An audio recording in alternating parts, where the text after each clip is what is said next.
All right, hands up for those of you who actually have at least heard of the Boston Tea Party. Now, I want you to look. If you have your hand up, I want to question you as to why.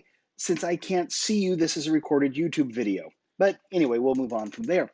Now, there was trouble growing in Boston. Now, remember, we had that tax from the Townshend Acts was still in place on tea. So there was a great deal of smuggling going on.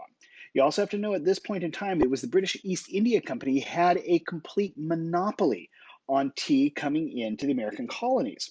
So it was in 1773 that you did have the British East India Company. And it was a powerful company. Don't mistake me on that one. Problem for them was they had 17 million pounds of unsold tea. Now, they needed to sell this or they theoretically could be facing bankruptcy. Now, for the most part, the Americans had been buying smuggled tea. So the British came up with an idea that they thought would benefit the East India Company. What they were going to do was there would still be a tax on tea, but they would lower the price of the tea so that it was actually cheaper to buy the East India Company's tea with the tax than it was to buy the untaxed smuggled tea. The British decided that to sell this tea to Americans would be the best bet, but the Americans were suspicious. Remember, everything dealing with taxes, the Americans were very much against because of their lack of representation in Parliament.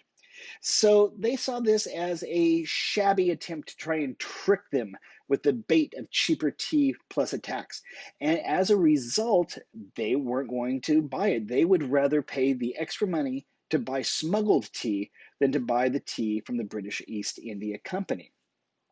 But into Boston Harbor, you did have ships from the East India Company arrive with chests full of tea ready to sell to the colonials. The Americans were not overly happy to begin with. And so it was in December 16th, 1773. Some of the Sons of Liberty, led by patriot Samuel Adams, whose cousin would later become President of the United States, disguised themselves as Mohawk Indians, got on board the ships, cut open the chests, took hatchets and things like that, broke the chests open, dumped all of the tea into the ocean surrounding the ships, into Boston Harbor, destroying it. Millions of dollars in today's money pretty much destroyed. Property was damaged. But the people responded. Now, around the same time, further south in Annapolis, Maryland, the same thing happened. Now, here, however, they burned the ships down to the waterline. Okay, now the ships weren't burned in Boston, they just had the tea dumped. But in Annapolis, they were a little more vigorous. However, very few people really stop and think much about the quote unquote Annapolis Tea Party. We only think about the one in Boston. Now, reaction was varied. There were those colonists who were overjoyed at what had happened, and there were those colonists who were horrified at what had happened. And there were those who were, not really sure. Basically, you had the entire gamut of reactions to this.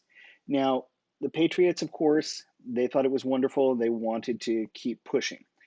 The Tories, they were outraged at this destruction of property. You could think of it in today's term. They saw this as an act of terrorism in that private property had been destroyed even though there was a law against this. So you had essentially a variety of schools of thought as to whether or not this was good, bad, or ugly.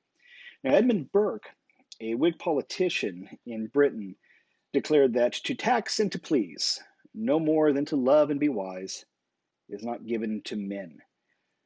So you're already starting to see some cracks even in Parliament in regards to the question of how wise it is to continuously try to tax the American colonists. There has been this growing, simmering resentment against the crown, and now you're starting to see more direct action from the colonists, in particular the Patriots.